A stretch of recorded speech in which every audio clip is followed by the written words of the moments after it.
I'm going to steal from one of your listeners, had a great question.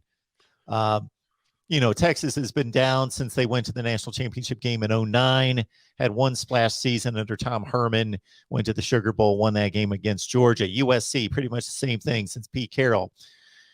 Clay Helton, a couple of decent years, of course, won a Rose Bowl about 5 years ago. Texas A&M, you talk about a paper giant. They haven't won a conference in over 20 years. They've got all sorts of resources and facilities and everything else. Just they don't win. It's pretty much 8-4 all the time. But, man, these three are gearing up. They've got big-name coaches, and they're bringing in the big recruits. So somebody posed this to you. Texas A&M, USC, who has the best season coming up in 22? See, that's the tough part, what you just said right there. The best season, right? Not who's the best team or not who would win in a game, but who has the best season, because it's very different.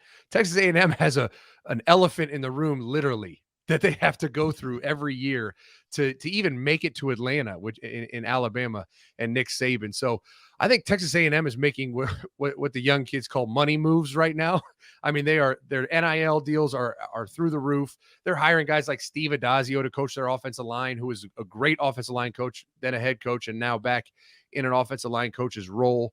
They're doing ridiculous things with their defensive staff, with DJ Durkin, all the things they've done. I think they're making the moves to really be a contender in the West, but I don't think they're there yet. And I really look at, all right, when you talk about the three teams, Texas obviously has a much easier road to have a successful season, and USC does too, right? You got to get through Utah. Oregon, we'll see what Dan Lanning does there.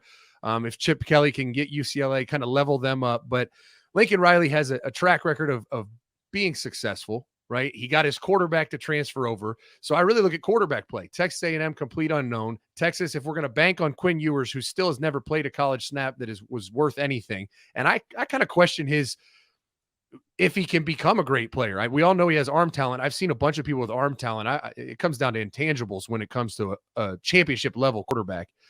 But I said on my show when I broke down the top quarterback coaches in the country, I think Steve Sarkisian's resume speaks for itself when it comes to quarterback development. So I guess that's a lot of explanation without any answer.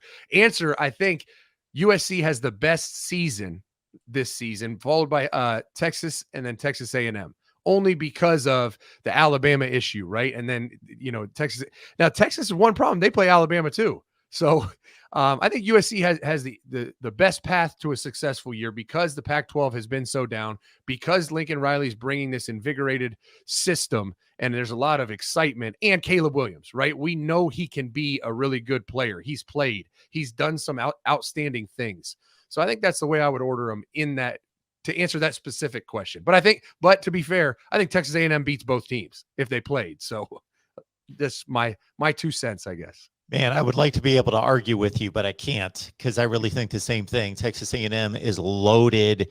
USC had one of the worst defenses in the Pac-12, and that's saying a lot. So Lincoln Riley's amazing. He brings in Caleb Williams, but Caleb Williams I don't think is going to cover anyone on defense. That's for sure. Mario Williams comes in with him from Oklahoma as well, caught 35 balls last year. So USC, I expect to just be so much better than their 4-8 2021 team, but still a lot of holes on that roster.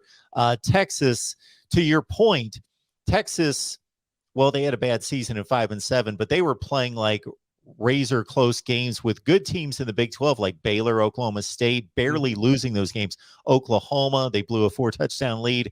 They step out of conference for one game against Arkansas, and they just get trucked. It's just a different deal. And I think the real question is, all right, what is their answer, right, offensively and at quarterback? I mean, they have to play Alabama week 2. Are you going to take Quinn Ewers and start him the first 2 weeks of the season and let him try to slay that beast? I mean, I think if he's your guy, you have to, but it's not going to be easy for your kind of first real test to play against Nick Saban. Yeah, it's not going to be pretty. You would not think it's going to be. Hudson Card was the guy that emerged as their starting quarterback out of camp last year. He faltered, lost the job. Casey Thompson led the Big 12 in touchdown passes, but then he transferred to Nebraska. So, yeah, Quinn Ewers, Texas fans are going to be clamoring for him to be the guy. We'll see if they determine whether he's ready or it defaults back to Hudson Card, who's got some experience.